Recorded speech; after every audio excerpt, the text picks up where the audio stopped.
Today we're going to take a quick look at these RAPICCA grilling gloves that I picked up on Amazon.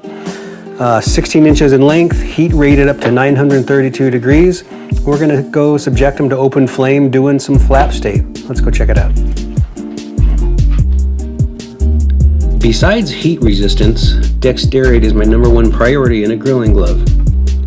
I can't use mittens because it makes gripping foods nearly impossible, especially succulent items like ribs or buttery vegetables, which can slip right out of my hands. This glove has a noticeable thickness in the palm, which is the Kevlar insulation, but it didn't hamper my dexterity in any way. I chose to cook flap steak for this review because it's the most extreme type of grilling I do in terms of heat and exposure to the flames, with the grate at its lowest possible point. For this cook, I grilled between 600 and 700 degrees.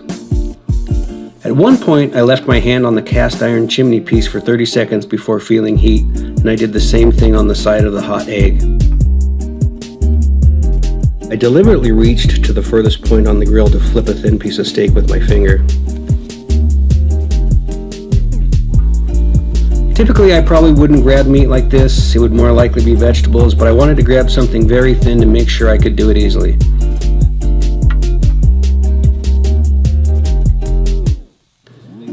As you can see, this is why I bought the 16-inch long version, and I never felt any heat or singeing on my hands or arms.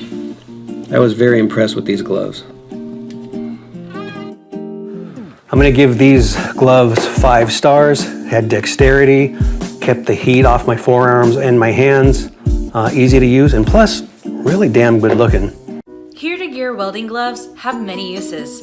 Whether you're a blacksmith or welder, using them for camping or animal handling, these will be the ideal gloves.